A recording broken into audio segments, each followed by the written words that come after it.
gusto y un placer recibir al politólogo Daniel Chasquetti. Gracias, Daniel, por venir. Un placer, gracias por la invitación. En serio, hacía tiempo que no nos veíamos. Investigador del Instituto, estoy diciendo, ¿no?, de Ciencia Política de la Facultad de Ciencias Sociales de la UDELAR.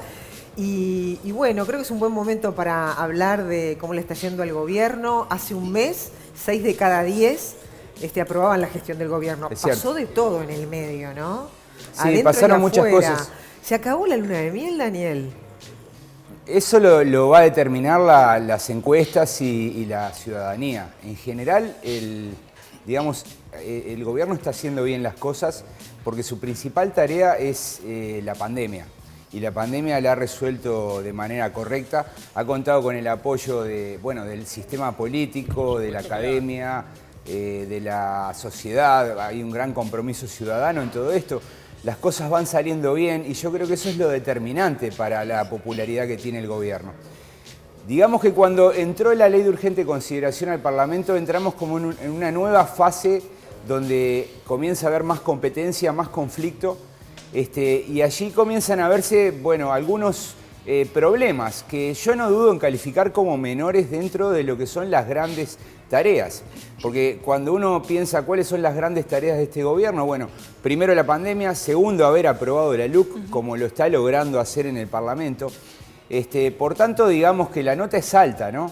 Pese a que tiene algunos problemas que si quieren podemos comentar perfectamente. ¿Cuál? Uno es muy visible, ¿no? La salida de Talvi prematura de Cancillería cuando se esperaba que lo hiciera hasta fin de año, sí, por decisión después del presidente de la República. Algo pasó en el medio que no sabemos, que hizo que Lacalle, desde un estilo presidencialista, dijera, bueno, hasta acá, y traigo a Bustillo, un hombre de mi confianza, ¿no? Sí, la coalición es muy diversa. Nunca habíamos tenido una coalición como esta, con 5 grupos.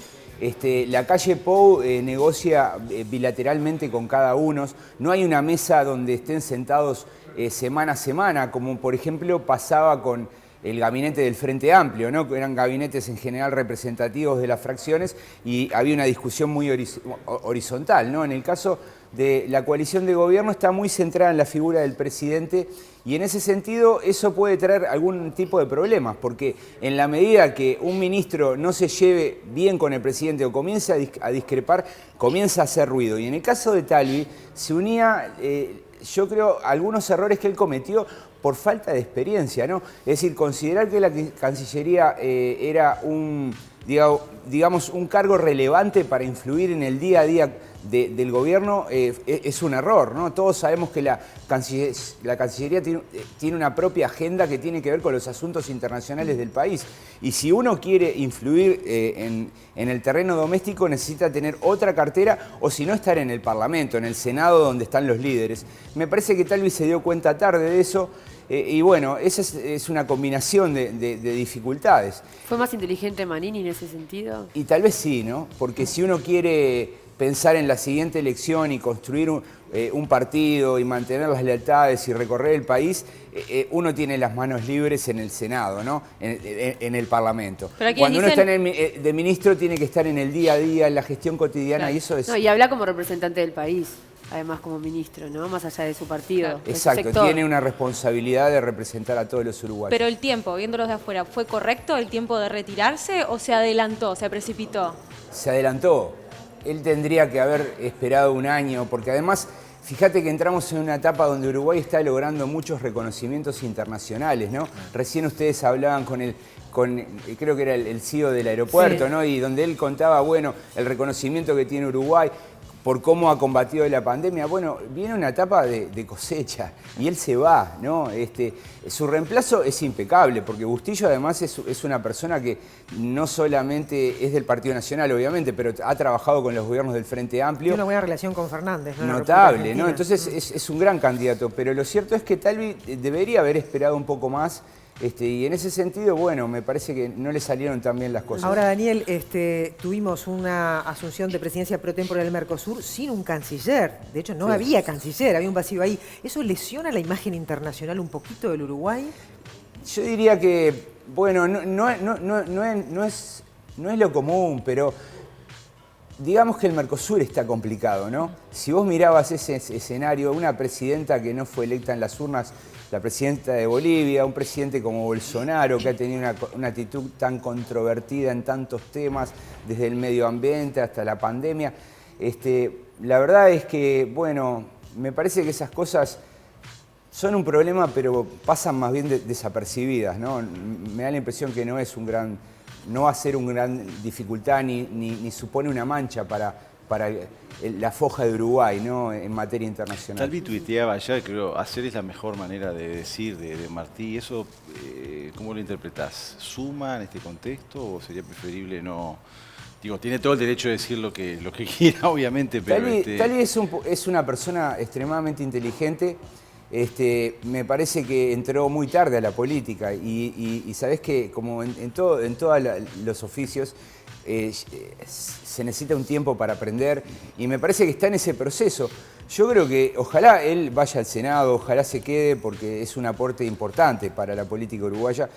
Digamos que, viste que en los últimos 2 años Uruguay logró, la política uruguaya logró incorporar nuevas personas que le han dado aire, ¿no? Le han dado, estoy pensando en Talvi, Laura Raffo, Álvaro Villar, en todos los partidos han habido incorporación y me parece que eso está bueno, ¿no? Entonces sería como un poco frustrante que su periodo en la política fuera tan corto, ¿no? Entonces me parece que lo bueno estaría que él fuera al Senado y que desde allí intentara construir su sector ciudadanos y también contribuir al fortalecimiento del Partido Colorado. Da la sensación de que queda de alguna manera igual una espina, ¿no? Sí. Un Talvi que se filtra una conversación privada, la idea era que terminara a fin de año, a raíz de esa filtración las cosas se aceleran. Un Talvi que semanas después de hacer público que iba a renunciar, presenta su plan, digamos, de gobierno dentro de la embajada, esta diplomacia 5.0, una molestia por parte del gobierno también, porque era un canciller que estaba como en funciones cuando en realidad iba a dejar de serlo, y ahí es que se apresura esta salida de Talvi. ¿Le perjudica su imagen en la interna dentro del Partido Colorado? Y además te pregunto otra cosa, ¿habrá una espina por parte de Talvi que de alguna manera lleve a confrontaciones dentro de la coalición, mismo aunque sea en el Senado? La coalición es tan diversa que todo el tiempo hay un potencial riesgo de que haya debates y problemas internos, porque no es lo mismo Talvi que Sanguinetti, no es lo mismo Cabildo que Sartori o que Alianza Nacional. O sea, los grupos son muy distintos y en muchos temas piensan diferentes. Creo que el gran logro de la calle Pou fue conseguir que haya acuerdos en determinados asuntos y sean pasados, por ejemplo, en la ley de urgente consideración. En el caso particular de Talvi, a mí me parece que Talvi ya venía teniendo problemas de antes.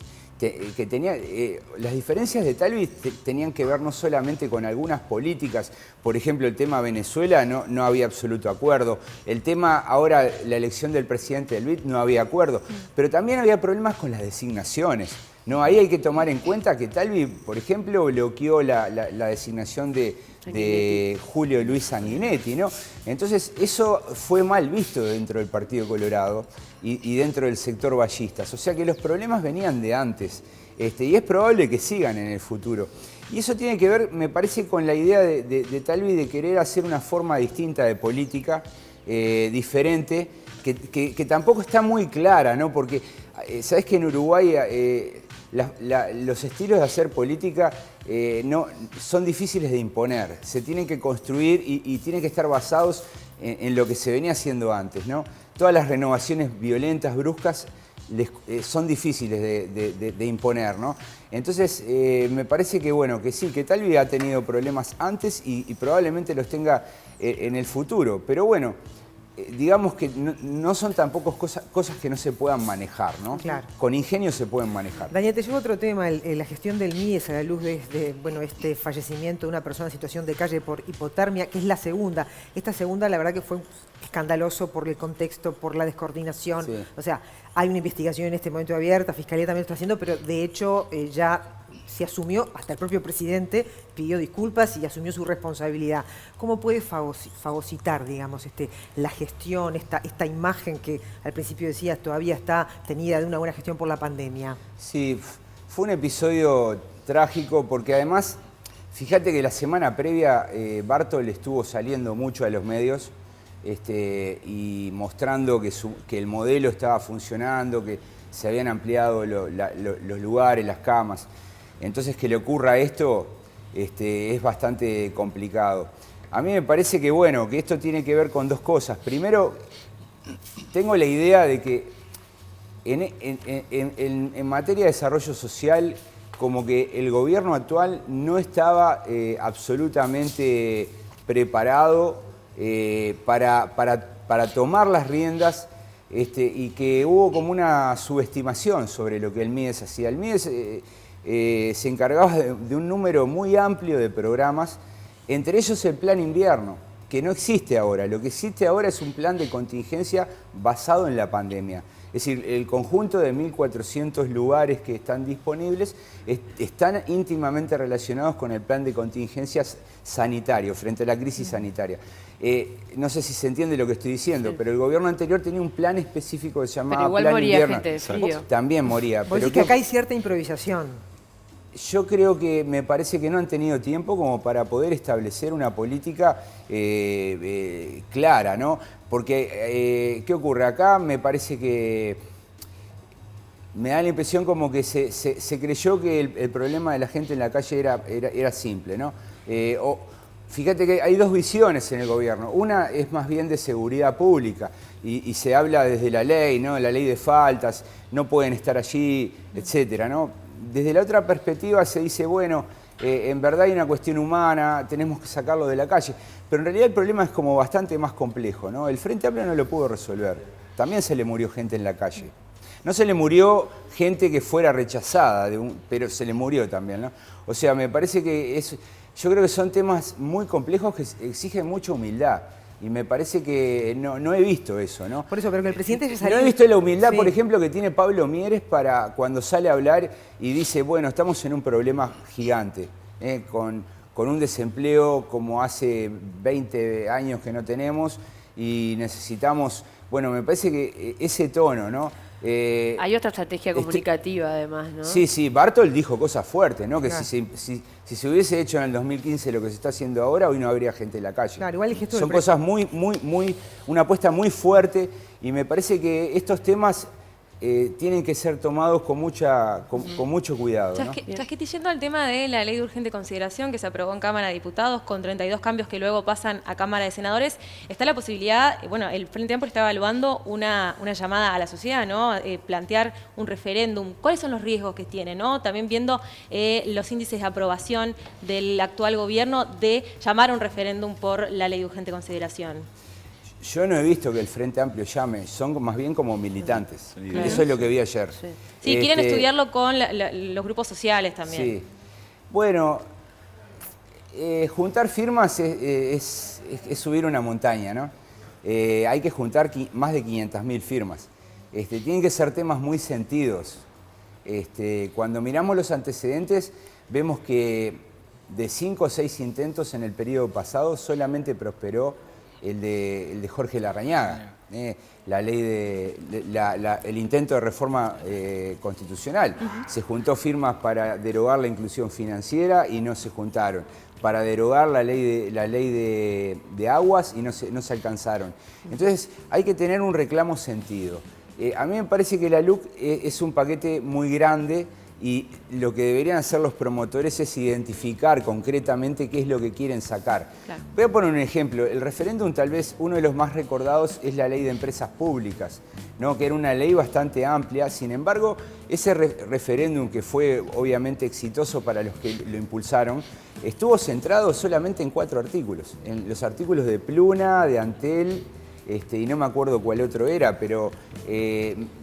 uno no puede hacer referéndum sobre todo. Claro. Entonces ahí debería, bueno, ver si es la oportunidad, si el reclamo es sentido y sobre qué aspectos de la ley. Pero es otro tema ganado, ¿no? El haber aprobado la LUC, porque ya ahora va al Senado para alguna modificación y ya... sí, la LUC va a salir aprobada. La tenemos corriendo. Era lo que esperábamos. Por la conformación es una conquista, del Parlamento. es una conquista del gobierno también, no deja Sin de duda. serla, ¿no? Fue costosa porque se modificó mucho, pero es una conquista, es un logro. Chasquetti, justamente hablábamos, ¿no?, de la interna de la coalición, pero ¿qué pasa en la interna de quien es ahora oposición, que es el Frente Amplio? Parece o da la sensación de un Frente Amplio sin rumbo o sin una oposición fuerte. ¿Es por la pandemia y porque se entiende que políticamente no es correcto hacer oposición fuerte o pegar duro por la situación sanitaria del país? ¿Es porque ya no tienen mayorías parlamentarias o es porque han estado 15 años en gobierno y hoy en día están en otro rol político y eso de alguna manera no los logra acomodar? ¿O es porque no hay un líder o una cabeza fuerte más allá de Mujica, Astor y Tabaré Vázquez, que los tres están pasando por una situación bastante compleja? Son como varias cosas. Varios escenarios. A ver, primero, no creo que esté sin rumbo. Yo creo que lo que está haciendo es una oposición bastante responsable. Eso adentro del Frente Amplio hay alguna gente que no le gusta, claro. Pero me parece que es lo que necesita el país. Si vos mirás marzo y abril, el Parlamento aprobó 13 leyes en 8 días cada una con el voto de todos los partidos. O sea, eso es fantástico y me parece que es lo que necesitaba el país, que el Frente Amplio no fuera un estorbo, sino que colaborara. Le ofreció al gobierno un acuerdo para enfrentar la pandemia. El gobierno no lo aceptó, pero era una carta que tenía ahí, la podría haber usado si fuera necesario. Entonces yo no creo que esté sin rumbo. Yo creo que el problema que tiene el Frente Amplio es que después de 15 años, retomar y adaptarse a la oposición con un horizonte de 5 años es un reaprendizaje, claro, ¿no? El Frente Amplio estuvo toda la vida en la oposición, pero después estuvo 15 años y retomar esas rutinas. Entonces cuando digo reaprendizaje supone tener un timing, es decir, de que la carrera es larga, de que no se termina todo en cada ley o en cada debate público.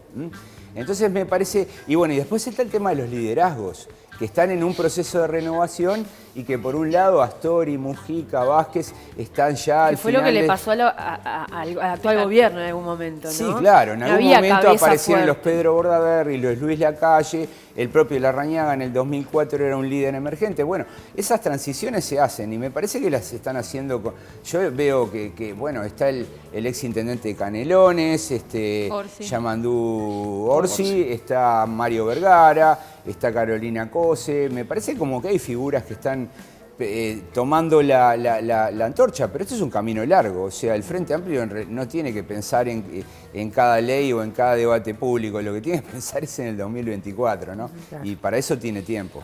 Muy bien, muchas gracias, Daniel. Para mí un gusto haber venido. Perdón si me excedí en algún tema, pero son muchos temas y son difíciles de responder a veces. Era la idea, ¿no? Gracias por invitarme. Un placer. Por favor, ya tendremos tiempo de repetir en algún momento. Bueno. Y para hablar incluso ahora de las municipales y eso, ¿verdad? Es otro capítulo que se abre también, cosas, ¿no? Sin duda que sí. Gracias. También un poquito después también del estilo presidencial, porque yo me quedo con esto de, vos decías hoy lo de la situación de calle. El presidente tuvo la inteligencia de frenar de repente algunas cuestiones que le venían encima, ¿no? El hecho de pedir enseguida disculpas lo pone en otro lugar, ¿no? Es decir, yo me hago responsable. Es que el presidente es sensible y además tiene la capacidad de ponerse en el lugar de los otros. Cuando uno se levanta de mañana y se encuentra con esa noticia, la indignación es el sentimiento más extendido. Y me parece que lo que está haciendo es sintonía con ese sentimiento. Cuando fue a la casa de Vázquez, ¿te acordás? A hablar de la pandemia. Sí. Son todas cuestiones que lo ponen en un estilo diferente. Que rompe bastante con lo que venía haciendo. El segundo Vázquez fue el más distante y me parece que la calle el asado que se comió ahora ahí a la vuelta de Torre Ejecutiva, ¿no? Pero bueno, es para seguir analizando. Sí, nos quedó pendiente que parte del sector MPP registró el MLN como un nuevo partido también. ¿Qué significa esto? Claro. Así que motivos para una próxima conversación. Bueno, me invitan otro día. Claro que sí, Daniel. Con un café. Ahí va. Muchas gracias.